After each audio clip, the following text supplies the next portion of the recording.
Okay, we're going to try something different tonight. I just got finished watching Raw, and we're going to talk about it in just a second. So, before I get that started, actually, I've got some Halloween Horror Nights news for everyone. And I found out today, via Psycho Massacre Films and their Facebook page, that there's been some whispers about construction for HHN for this year has already started. Someone was actually coming off of the Simpsons ride and he saw people with hard hats going into the sprung tent. So construction has started for Halloween Horror Nights 23. That's right, it's going to be awesome. And it'll mark my official return to Halloween Horror Nights. Now, as of right now, this is what we know so far. This is via Screamscape.com, and they are very, very reliable when it comes to information. They're good on Disney information, Universal information, SeaWorld, all the theme parks in between. Basically, you can check them out if you'd like to, www.screamscape.com. Now, supposedly, what we've got right now, we're going to have 8 haunts. That's right, we had 7 last year. Obviously, due to the construction from Amity and the destruction of Jaws, obviously that was not able to be a Halloween Horror Nights haunted house. And we're not going to be able to use the Amity area, so that was pretty much out. So we had 7 last year, and my first year at Halloween Horror Nights, which, like I said, was a huge horror story. If you want to find out what happened to me at Halloween Horror Nights, if you haven't watched it yet, go back to the playlist called Halloween Horror Nights, and I will actually tell you in a video what happened on my birthday involving Penn and Teller. So go watch that video if you'd like to, and I'll actually put this video, at least I'll link to it on the comments, so you guys can check it out if you want to. Supposedly we're going to be ending the roaming horde, so that's going to done the party, and we're going back to legitimate scare zones. So there'll be scare zones set up throughout the park, and that's going to be awesome, because obviously in my direction that means I know where I can avoid. Thumbs up. Bill and Ted will return, and that is pretty much my main reason to go back to Halloween Horror Nights, but something I really wanted to see happen that obviously I did not get a chance to watch because it stopped before I was able to start going to Halloween Horror Nights, is the return of Rocky Horror. So the Rocky Horror Tribute Show will return, supposedly return, to Halloween Horror Nights 23 this year. Now, we're talking 8. And here's what basically what we know right now is it sounds like it's going to be a very IP-heavy year. So intellectual property everywhere. And names that have been dropped so far, Cabin in the Woods, Evil Dead, Resident Evil, The Walking Dead, basically focusing on Season 3 and leading into Season 4, as well as the house that everyone knows is going to happen, the American Werewolf in London house, which was supposed to be happening last year and it had to be scrapped, as well as the Chupacabra house, which we may see this year too, so who knows. Dr. Jimmy actually, he canceled one of his cryptic clues, and Eraser has been eliminated, and it has been replaced. So, don't know what's the deal. It's called acrostic. So, I don't really know much about that. I can't really give you an idea of what I would call acrostic. Let's look to see what acrostic equals out.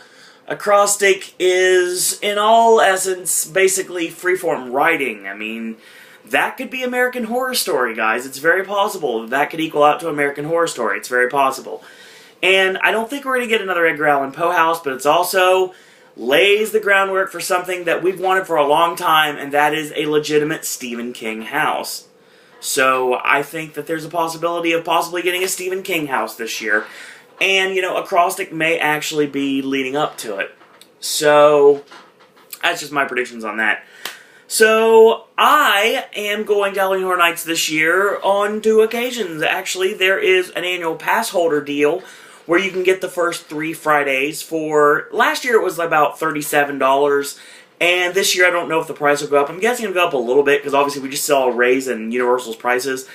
And, because of the fact that I'm upgrading my Power Pass to a Preferred Pass, I'm going to be able to get a lot more awesome discounts. Now, granted, most of those discounts are covered by my AAA card, but still, it's going to help me with something I've been wanting to do for a long time, and that is stay on Universal property. And on December 11th, I'm going to do just that. I'm going to stay at the Hard Rock Hotel for a night. Now, I'll still be booked at All-Star Movies, but I'm going to spend the night, and since I'm going to Universal 2 days in a row, might as well just pay the money and stay on property and get the Express Pass. I don't know if Express Pass will be used on Transformers or not. I would think it would be by now. And I heard Rip Ride Rocket is about ready to become Express Pass, if it hasn't already. And I don't know if Forbidden Journey is officially Express Pass or not. It might be. Who knows? But that's my update for Halloween Horror Nights 23. And I will be talking more about HHN in the near future. So once we get everything ironed out, more details, I'll do more Halloween Horror Nights videos. And it's very strange me talking about Halloween Horror Nights given the fact that I'm such a scaredy cat. But that's just how it rolls. Now, big day today, folks. We actually had a really good day of filming today. AJ came over and we knocked out a Celebrity Apprentice finale Part 1 review. And that, of course, is already posted here on Pop. It's on this playlist. And also, we knocked out something that AJ was going to call Buried Treasures. But because we didn't want to, people to understand what it was really about, Buried Treasure is kind of vague. So, basically, we put a lantern on it, and we turned it into the 16 obscure films you need to see. So, 16 movies AJ holds dear, and stuff that you may or may not have heard of, depending on how much of a film geek you are. So, that's awesome. Check that out. And also, check out Ben's Record Store Day review. Actually, he's going to be reviewing the new Iggy and the Stooges album, as well as another album for Wednesday. So Wednesday we'll get more Ben. And I talked to Will, and he's been kind of out of commission due to college and whatnot, but now I think that's passed over. And basically what we're going to get out of this is one really awesome thing. On Wednesday, we're going to be filming, and you're finally going to get to see Mr. Flashback show his face on this channel on Wednesday. As well as there's going to be a Will tutorial about something, and as I alluded to on Twitter earlier, folks, do you think that Pop is getting top 10 list? You betcha. It's coming sooner rather than later, and a lot sooner than you guys would think. We're going to be getting some top 10 lists from all of our popcasters, including myself, even though I'm going to have AJ help me with it, because obviously my brain is turned to mush sometimes when it comes to remembering things. But that's the reason I have notes in front of me right now, and I'll not tell you right now I have notes in front of me to do raw. But it's not just like I was reading the computer monitor, I'm actually shooting a video here. So I took some decent notes, and now we're going to knock this out. So we started with Raw, and Raw was live in Tulsa, Oklahoma tonight, and no JR. That's the first thing I noticed for this. No JR. He did not show up for the entire show. And the show started. Here's my notes. You saw it real quick. So Jerry the King Lawler's in the ring when we open the show, and we see a parquet floor over the ring canvas, and we know that the dance contest is going to start the show. Now, first we recap the WrestleMania win from Fandango, and he pinned Chris Jericho in a very botched ending. You know, it was too close for the Lion Salt, and they changed the finish, and he pretty much rolls him up going for the walls in a very awkward small package in 1, 2, 3. So we get our dance contest, and first off, Fandango comes out wearing a very shiny, multicolored gear. I mean, he kind of looked a whole lot like Rico Constantino tonight. He really did, honestly. And I think that's what we're going for here, so shout out to Rico. And he was flanked not by his concubine, who is actually apparently a college student, and she can't be available for all the Raws, so she's splitting up dancing duties with NXT diva Summer Rae, who I think is really pretty. She's kind of a mix between Michelle McCool and Maurice, and she actually wrestles exactly like that, so there's always that. So the strip club-esque streamer entrance at the top of the ramp is back. The ginormous Fandango cutout that lights up, they like to call it a light bright, is it's back, so that's awesome.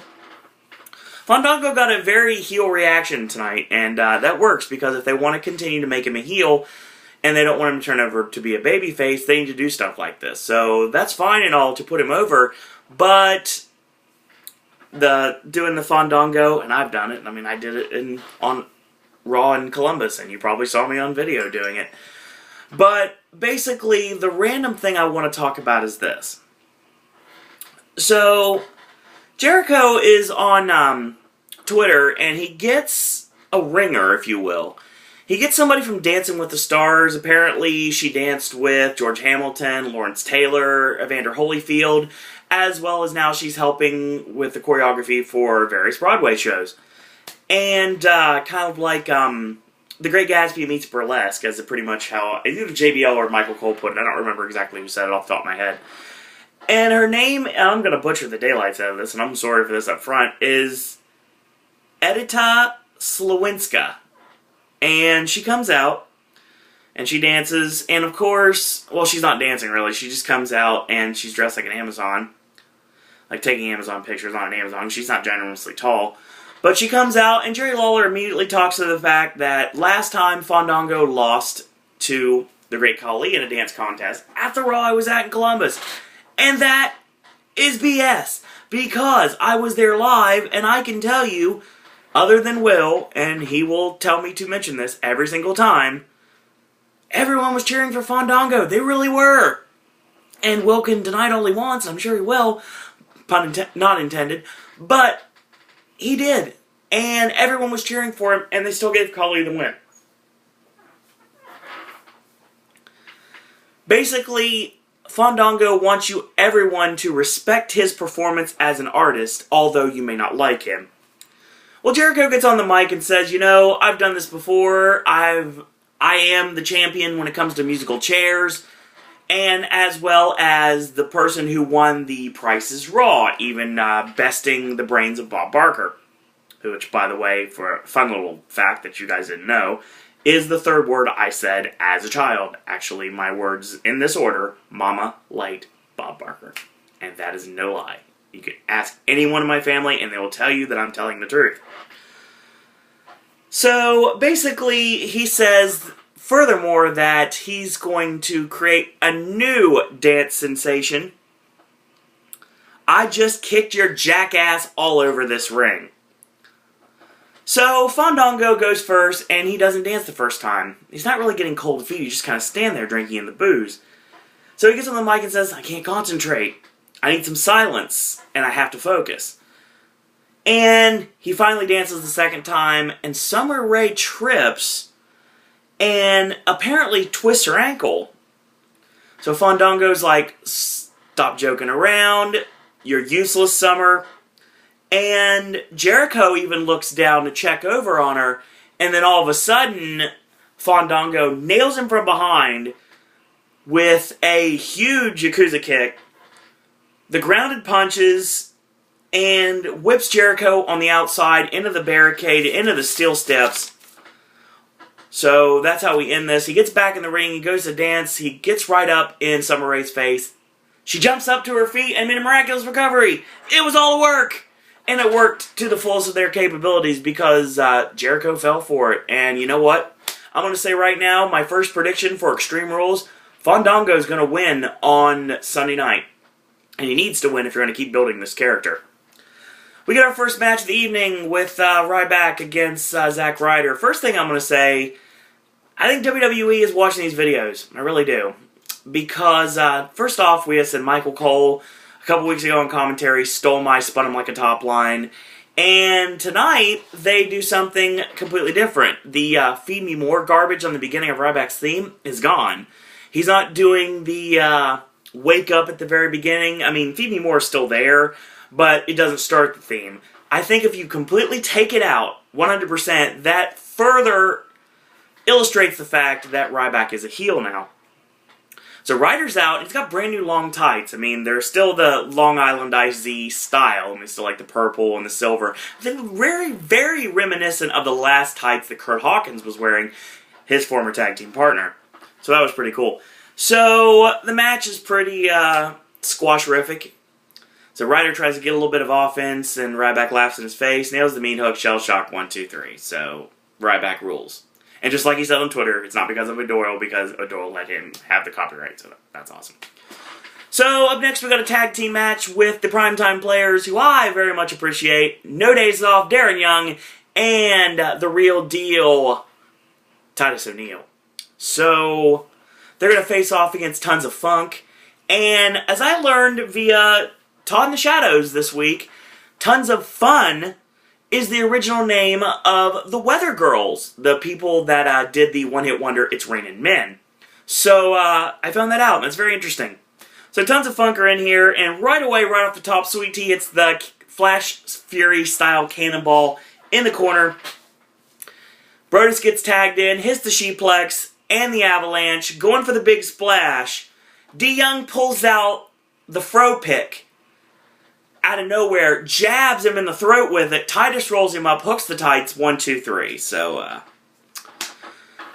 on Twitter and on the internet, basically, we found out earlier today that, I think it's Wrestling News Source, actually, was the first time I saw it, that Dolph Ziggler is not medically cleared to compete because of his complications via his concussion withstood on Raw and SmackDown Monday and Tuesday nights. Well, this is where we're going to find out. And the next thing we see is Swagger comes out and he nails Ziggler with a ladder on Raw Monday night. And then after that, to add insult to injury, on SmackDown Tuesday, he kicks Ziggler right in the freaking head. So, Teddy Long comes out. He's not making a tag team match this time. And he announces that Extreme Rules, this match is not going to happen. Instead, it's going to be a #1 contenders match to Dolph Ziggler's World Heavyweight Championship, Alberto Del Rio against the Dark Patriot, Jack Swagger. So, both Swagger and Coulter come out, and Zeb kind of flubs his lines a bit, but that's fine. And AJ and Big E come out, because of course Dolph is not here tonight, because he's live tweeting Raw at this point. So, AJ goes, you know, you kicked him in the face, he may not even know me tomorrow, and you messed up his face, you messed up his features, and you know what, you should be suspended. Actually, you should be fired for this. And, she says basically, oh, this is out of order, but she says basically, you know, you really expect Dolph to be stripped of this title and you to get it just because you want that to happen. Classic Swags. And that's the phrase of the night, folks. Classic Swags. So, later tonight, the WWE Universe are going to use the brand new WWE app. Take a drink, because you might as well have one ready, because this is going to be a drinking game for the rest of the night. To pick who the person that faces Big E Langston tonight is going to be, Alberto Del Rio or Jack Swagger. But you can't vote right now, even though Teddy Long told you to, so don't listen to him. That will be coming up later. And you know, the match gets made into an I Quit match between Del Rio and Swagger, not a ladder match. So you gotta think that the hard shots that Swagger dealt out on everyone on Monday night, it might have something to do with the fact that we're not having a ladder match for Jack Swagger. But if anything, when Dolph gets better, I say he beats the daylights out of Swagger with a ladder, and that's going to be the end of that. So up next, we get a matchup with the United States Champion, a non-title match, Kofi Kingston not defending the United States Championship against the intellectual savior of the masses, Damien Sandow. Sandow comes out with a microphone and says, you know, I'm not going to sing tonight because, you know, your song is foolish. But you know, you might as well call him Nostradamus because he simply says your reign will soon come to an end. And that's when we find out that via the win on Monday night in the 6-man tag, Dean Ambrose will be facing Kofi Kingston for the United States Championship at Extreme Rules on Sunday. So, I'm sorry, Alan, but your boy's losing the title. And Dean Ambrose will be the first member of the Shield to win a singles championship. Not the first member of the Shield to win, to win a championship, but not the only member of the Shield that's going to walk out of Extreme Rules with gold. Ooh, oops. But we'll get to that a little bit later in the show. So the match was decent for what it was. It was kind of short. I mean, we saw the California leg sweep and the Kobito Akiet, and eventually Kofi gets the revenge. He gets the double chops and the leaping clothesline, and he gets the boom drop. He goes for Trouble in Paradise, he misses, he gets up on the ropes, hits the springboard crossbody, and Sandow out of the way. He hits a side-rolling neckbreaker, and he gets really cocky, and he ends up running into Trouble in Paradise because he got countered and a 1, 2, 3. So Kofi wins a really good match. I very much enjoyed this match. So, up next, as we read the notes here, we had Mark Henry's Hall of Pain segment. So on June 2004 at the Great American Bash, we saw the last strap match that was held on WWE television between John Bradshaw Layfield and the late great Eddie Guerrero. And it was a really awesome match, and obviously you can't show that match on television any longer because of the WWE PG era, because that match had a lot of blood in it. So we recap what happened on Raw with he just whipped Sheamus like a government mule. And, of course, he dragged 110,000 pounds of 2 tractor trailers on SmackDown. So Josh Matthews gets the unfortunate task of being the interviewer in this segment. So Mark Henry goes, okay, put this strap on. And I'm going to illustrate exactly how the strap match works. And, of course, Matthews kind of like, I don't know if I want to do this. I wouldn't want to do it either, Josh. So he basically knocks him down. He drags him to all 4 corners. And then he lets him go, and Mark Henry says he ran like a rat. So he calls out Sheamus, and Sheamus does come out, but he stands at the top of the ramp, and he's like, okay, back up so I can get in the ring. Sheamus grabs a second strap from underneath the ring, and both men whip each other incessantly until Sheamus gets the upper hand, and it sends Mark Henry to the outside. Mark Henry against Sheamus on Extreme Rules Sunday night. Mark Henry's going to win this match. And this proves it right here. So we see in the ring, after we come back from commercial break, the Swiss strongman, the very European Antonio Cesaro with his Guardian Angels jacket and his beret. And basically, he's going to be facing off against Randy Orton in a match that was a rematch from Wednesday night's main event, which of course I don't watch. I need to check that out at some point because apparently they're really good. We get whipped midway through the match. Orton hits the clothesline, ducked the clothesline, going for the Samoa Joe power slam, but Cesaro cut him off, but he still got power slammed anyway. So he goes for the snakebite DDT, he gets blocked, and Cesaro rolls him up this time, gets a near fall, and when he gets up, bam, RKO, 1, 2, 3. So Randy Orton wins, and that means that he's going to lose to the Big Show on Sunday at Extreme Rules. Just law of averages. Up next, we get a battle between Ohio and West Virginia as Heath Slater takes on the returning Miz. And before I get started with this match, I'm very happy to see the Miz back on television. And you know what? Immediately I realize I want his new shirt. It says, Haters Wanted on the front, in like a newspaper font. And on the back it says, I gotta read this here perfectly. Haters Wanted because the old ones are starting to like me. That is awesome. Pun intended in this case. So we find out here that there's going to be a pre-show for Extreme Rules that, of course, you can view on Facebook or the WWE app or whatever way you want to view it. And it's going to be between The Miz and Cody Rhodes. Very random match, actually. So, of course, midway through the match, Miz hits Old School Expulsion, gets the 2. Jinder Mahal and Drew McIntyre with the trip up. That allows Heath Slater to hit the standing sidekick for a 2 count. And hits a nice neck breaker, but he gets a kick out. Miz hits the high knee, hits the Miz line in the corner, and goes to the top, crowns him with the double axe handle. Lock goes up for the figure 4, but there's a break, and Heath Slater punches away. Eventually, Miz launches Slater into the other members of 3-man band on the outside, drop kicks the knee, locks in the figure 4, and he gets the tap out. So, alright. Glad to see the Miz back on television. So the next match is an elimination match between John Cena and Hell No against the 3 members of The Shield. So, right away we find out what has been the worst kept secret in the world, that we are going to be getting not only Ambrose against Kofi Kingston for the United States Championship, but we're also going to see the tag team titles on the line as Hell No finally defend the belts against Seth Rollins and Roman Reigns in a tornado tag match. So that's going to be really awesome. And at this point, they say something that makes me absolutely laugh, where John Cena is called the King of Extreme.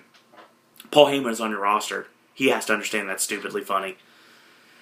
And the only reason they put that over in the WWE magazine is the fact that he is undefeated at Extreme Rules. And, for that matter, undefeated in last man standing matches. So that does not bode well for Ryback on Sunday. Even though Cena is hurt, but we'll get to that a little bit later. So, this Wednesday on Main Event, you're going to see Kane against Seth Rollins in a preview of the match on Sunday. This is the rematch from the Raw we went to in Columbus. And first thing, Kane ends up getting disqualification, like midway through the match, and the match goes a while. Kane gets disqualified because he nailed Ambrose with a piece of the announce table. He pretty much just went off on all 3 members of the Shield trying to fight him all by himself, and he got DQ'd for it. Daniel Bryan ends up getting tagged in, and he gets nailed with the Bulldog Driver from Ambrose. He's taken out clean, so it's 3-on-1 on John Cena, and we know Super Cena is going to come through. So he hits the Protobomb, 5-knuckle shuffle, and Ambrose with a distraction before he could go for the AA. Eventually, he ends up hitting the AA on Seth Rollins and pins him. So, Cena gets speared, and Reigns gets DQ'd because he was basically spearing Cena with the referee looking right at it while he was in the ring. I guess it was a 5 count. So, Cena and Ambrose are the finals. Well, Cena's about ready to put Ambrose away, hits the AA, and Rollins and Reigns attack, and a DQ win. So technically the Shield has been defeated, but they've never been pinned, and they've never submitted. As a team, as a team. Ambrose tapped out to The Undertaker, but there's no damn shame in tapping out to The Undertaker. It is clear that Dean Ambrose is the star of the Shield, and is going to remain that for a long time to come. And after the match, they triple powerbomb Cena. And basically, I'm going to deem Extreme Rules as the night of the Shield. So Ryback comes out, he gets in the ring, and then he thinks about it, and he leaves, because Cena's left laying. He's like, does Ryback have some compassion? Hell no. He gets out, pun not intended this time, he grabs a chair from underneath the ring, and he measures the ankle, and hits a pinpoint chair shot right to the bad ankle. And if the Achilles tendon was already messed up before, it's messed up now. He looks at the camera, simply says, my life, my rules, Ryback rules. The only thing missing from that is brother. And I've always said that. So we get our next segment of the night, and the WWE Universe has selected Jack Swagger to be facing off against Biggie Langston. Langston is very slowly getting his NXT persona. Obviously, he's a face in NXT, he's a heel in WWE, but he's got the 5 count music, he's doing the chalk entrance, and he's basically becoming himself. So we're in Oklahoma, so due to logic, Oklahoma means Swagger's hometown, aka Swagger's got a job tonight. Well, this match actually goes for a while, and I voted in this, actually. I'll admit, the WWE app is pretty cool, even though it was like shoved down our throats like every 2 seconds. But I think there's 2 problems with this.